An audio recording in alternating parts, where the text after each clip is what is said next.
Good to go? We're good to go, Greg. Back in 1992, Mary Pope Osborne created a masterpiece. She is a living legend. The Magic Treehouse series has touched the hearts, the souls, the minds, has created such entropy amongst young readers nationwide that I feel like we need to bless her with this reading tonight. So this one's from Mary Pope Osborne, the creator of Magic Treehouse series. This is number 1, Dinosaurs Before Dark. Woo! Chapter 1, Into the Woods. Help, a monster, said Annie. Yeah, sure, said Jack. A real monster in Frog Creek, Pennsylvania. Run, Jack, said Annie. She ran up the road. Oh, brother, this is what he got for spending time with his 7-year-old sister. Annie loved pretend stuff, but Jack was 8 and a half. He liked real things. Watch out, Jack, the monster's coming. Race you. No thanks, said Jack. Annie raced alone into the woods. Jack looked at the sky. The sun was about to set. Come on, Annie, it's time to go home. But Annie had disappeared. Jack waited. No Annie. Annie, he shouted again. Jack, come here. Jack groaned. This better be good, he said. Jack left the road and headed into the woods. The trees were lit with a golden late afternoon light. Come here, called Annie. There she was, standing under a tall oak tree. Look, she said. She was pointing at a rope ladder. The longest rope ladder Jack had ever seen. Wow, he whispered. The ladder went all the way up to the top of the tree. There at the top was a tree house. It was tucked between 2 branches. That must be the highest tree house in the world, said Annie. Who built it? Asked Jack. I've never seen it before. I don't know, but I'm going up, said Annie. No, we don't know who it belongs to, said Jack. Just for a teeny minute, said Annie. She started up the ladder. Annie, come back. She kept climbing.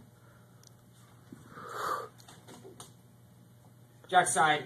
Annie, it's almost dark. We have to go home. Annie disappeared inside the treehouse. Annie! Jack waited a moment. He was about to call again when Annie poked her head out of the treehouse window. Books! She shouted. What? It's filled with books! Oh, man, Jack loved books. He pushed his glasses into place. He gripped the sides of the rope ladder, and up he went. Meet my roommate. Chapter 2, The Monster. Jack crawled through a hole in the treehouse floor. Wow, the treehouse was filled with books. Books everywhere. Very old books with dusty covers. New books with shiny, bright covers. Look, you can see very far, far away, said Annie. She was peering out the treehouse window. Jack looked out the window with her.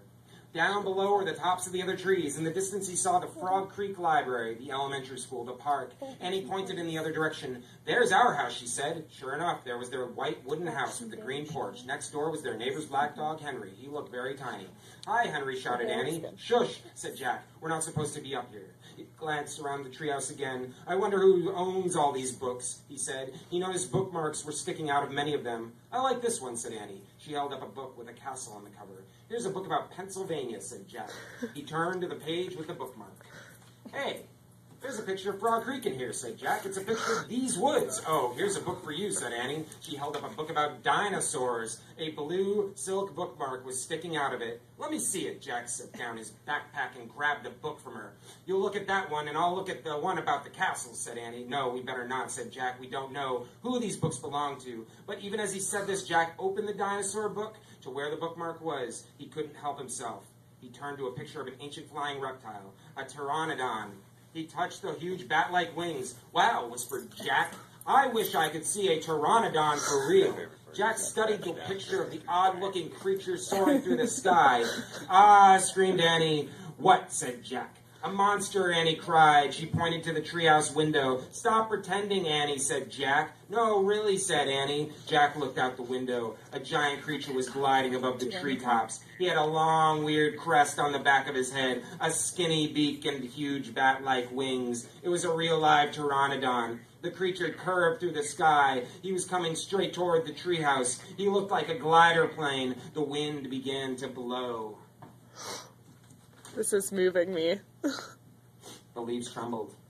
Suddenly, the creature soared up, high into the sky. Jack nearly fell out the window trying to see it. The wind picked up. It was whistling now. The treehouse started to spin. What's happening? Cried Jack. Get down, shouted Annie. She pulled him back from the window. The treehouse was spinning faster and faster. Jack squeezed his eyes shut. He held on to Annie. Then everything was still, absolutely still. Jack opened his eyes. Sunlight slanted through the window. There was Annie, the books, his backpack. The treehouse was still high up in an oak tree, but it wasn't the same oak tree. Chapter 3. Where is here? Jack looked out the window. I don't even need this. Jack looked out the window. He looked down at the picture in the book. He looked back out the window. The world outside and the world in the picture, they were exactly the same. The pteranodon was soaring through the sky. The ground was covered with ferns and tall grass. There was a winding stream, a sloping hill, and volcanoes in the distance. Where are we? Stammered Jack. The pteranodon glided down to the base of their tree. The creature coasted to a stop and stood very still. What happened to us? Said Annie. She looked at Jack. He looked at her. I don't know, said Jack. I was looking at the picture in the book. And you said, wow, I wish I could see a pteranodon for real, said Annie. Yeah, and then we saw one in the Frog Creek woods, said Jack. Yeah, and then the wind got loud and the treehouse started spinning, said Annie. And we landed here, said Jack. And we landed here, said Annie. So that means, said Jack. So that means what, said Annie. Nothing, said Jack. He shook his head. None of this can be real. Annie looked out the window again. But he's real, said Annie. He's very real. Jack looked out the window with her. The pteranodon was standing at the base of the oak tree like a guard. His giant wings were spread out on either side of him. Hi, Annie shouted. Shush, said Jack. We're not supposed to be here. But where is here, said Annie. I don't know, said Jack. Hi, Annie called again to the creature. The pteranodon looked up at them. Where is here? Annie called down. You're nuts. He can't talk, said Jack, but maybe the book can tell us. Jack looked down at the book. He read the words under the picture. This flying reptile lived in the Cretaceous period. It vanished 65 million years ago. No, impossible. They couldn't have landed in a time 65 million years ago. Jack, said Annie, he's nice. Nice? Yeah, I can tell. Let's go down and talk to him. Talk to him? Annie started down the rope ladder. Hey, shouted Jack, but Annie kept going. Are you crazy, Jack called. Annie dropped to the ground. She stepped boldly up to the ancient creature. Chapter 4. Henry. Jack gasped as Annie held out her hand. Oh, brother, she was always trying to make friends with animals, but this was going too far. Don't get too close to him, Annie, Jack shouted. But Annie touched the pteranodon's crest. She stroked his neck. She was talking to him. What in the world was she saying? Jack took a deep breath. Okay, he would go down too. It would be good to examine the creature, take notes like a scientist. Jack started down the rope ladder. When he got to the ground, Jack was only a few feet away from the creature. The creature stared at Jack. His eyes were bright and alert. He's soft, Jack, said Annie. He feels like Henry. Jack snorted. He's no dog, Annie. Feel him, Jack, said Annie. Jack didn't move. Don't think, Jack. Just do it. Jack stepped forward. He put out his arm very cautiously. He brushed his hand down the creature's neck. Interestingly, a thin layer of fuzz covered the pteranodon's skin. Soft. Huh, said Annie. Jack reached into his backpack and pulled out a pencil and a notebook. He wrote, fuzzy skin. What are you doing? Asked Annie. Taking notes, said Jack. We're probably the first people in the whole world to ever see a real live pteranodon. Jack looked at the pteranodon again. The creature had a bony crest on top of his head. The crest was longer than Jack's arm. I wonder how smart he is, Jack said. Very smart, said Annie. Don't count on it, said Jack. His brain's probably no bigger than a bean. No, he's very smart. I can feel it, said Annie. I'm going to call him Henry. Jack wrote in his notebook. Small brain. Jack looked at the creature again. Maybe he's a mutant, he said. The creature tilted his head, and he laughed. He's no mutant, Jack. Well, what's he doing here then? Where is this place? Said Jack. Annie leaned close to the pteranodon. Do you know where we are, Henry? She asked softly. The creature fixed his eyes on Annie. His long jaws were opening and closing like a giant pair of scissors. Are you trying to talk to me, Henry? Said Annie. Forget it, Annie, Jack wrote in his notebook. Mouth like scissors. Did we come to a time long ago, Henry? Asked Annie. Is this a place from long ago? Suddenly she gasped. Jack! He looked up. Annie was pointing toward the hill. On top stood a huge dinosaur. I am going to fast forward to the last chapter. You might want to do the last 2 chapters, just because sometimes the last chapter in those books is like not last 2 chapters. Good. The amazing ride. The pteranodon coasted down to the ground. He stared at Jack with his bright, alert eyes. What was Jack supposed to do? climb on. But I'm too heavy, thought Jack. Don't think, just do it. Jack looked at the Tyrannosaurus. He was starting up the hill. His giant teeth were flashing in the sunlight. Okay, don't think, just do it. Jack put his book in his pack. Then he eased down onto the Pteranodon's back. He held on tightly. The creature moved forward. He spread out his wings and lifted off the ground. They teetered this way, then that. Jack nearly fell off. The Pteranodon steadied himself, then rose into the sky. Jack looked down. The Tyrannosaurus was chomping the air and staring up at him. The Pteranodon glided away. He sailed over the hilltop. He circled over the valley. Over all the nests filled with babies. Over all the giant duck-billed dinosaurs. Then the Pteranodon soared out over the plain, over the Triceratops, who was grazing in the high grass. It was amazing. It was a miracle. Jack felt like a bird, as light as a feather. The wind was rushing through his air. The air smelled sweet and fresh. He whooped. He laughed. Jack couldn't believe it. He was riding on the back of an ancient flying dinosaur. The Pteranodon sailed over the stream, over the ferns and bushes. Then he carried Jack down to the base of the oak tree. When they came to a stop, Jack slid off the creature's back and landed on the ground. Then the Pteranodon took off again and glided into the sky. "Bye, Henry," whispered Jack. "Are you okay?" Annie shouted from the treehouse. Jack pushed his glasses into place. He kept staring at the Pteranodon. "Jack, are you okay?" Annie called. Jack looked up at Annie. He smiled. "Thanks for saving my life," he said. "That was really fun." "Climb up," said Annie. Jack tried to stand. His legs were wobbly. He felt a bit dizzy. "Hurry," shouted Annie. "He's coming." Jack looked around. The Tyrannosaurus was heading straight toward him. Jack bolted to the ladder. He grabbed the sides and stared up. "Hurry, hurry," screamed Annie. Jack scrambled into the treehouse. "He's coming toward the tree," Annie cried. Suddenly something slammed against the oak tree. The treehouse shook like a leaf. Jack and Annie tumbled into the books. "Make a wish," cried Annie. "We need the book, the one with the picture of Frog Creek," said Jack. "Where is it?" He pushed some books aside. He had to find that book about Pennsylvania. There it was. He grabbed it and tore through it, looking for the photograph of the Frog Creek woods. He found it. Jack pointed to the picture. "I wish we could go home," he shouted. The wind began to moan, softly at first. "Hurry!" Jack yelled. The wind picked up. It was whistling now. The treehouse started to spin. It spun faster and faster. Jack closed his eyes. He held on tightly to Annie. Then everything was still. Absolutely still. Home Before Dark, Chapter 10. The final chapter. A bird began to sing. Jack opened his eyes. He was still pointing at the picture of the Frog Creek woods. He peered out the treehouse window. Outside, he saw the exact same view. "We're home," whispered Annie.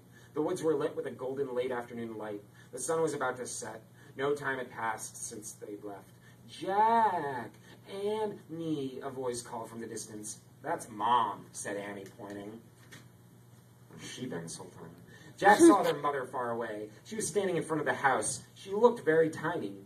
"Annie! Jack!" she called. Annie stuck her head out the window and shouted, "Coming!" Jack still felt dazed. He just stared at Annie. "What happened to us?" he said.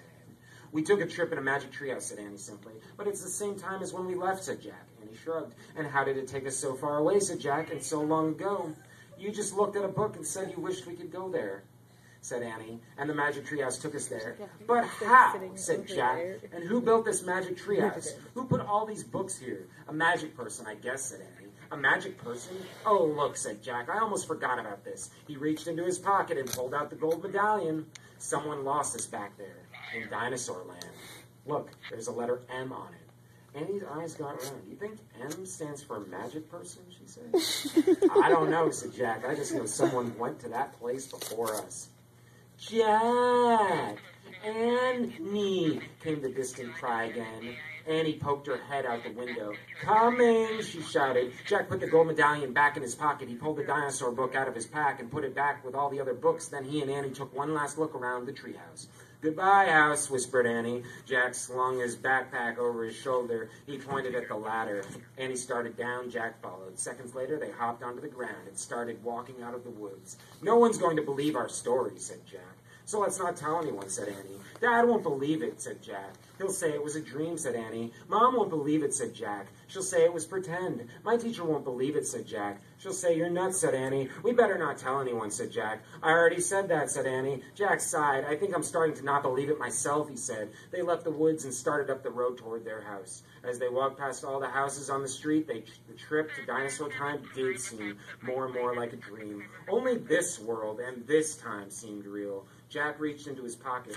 He clasped the gold medallion. He felt the engraving of the letter M. It made Jack's fingers tingle. Jack laughed. Suddenly he felt very happy. He couldn't explain what had happened today, but he knew for sure that their trip in the magic treehouse had been real.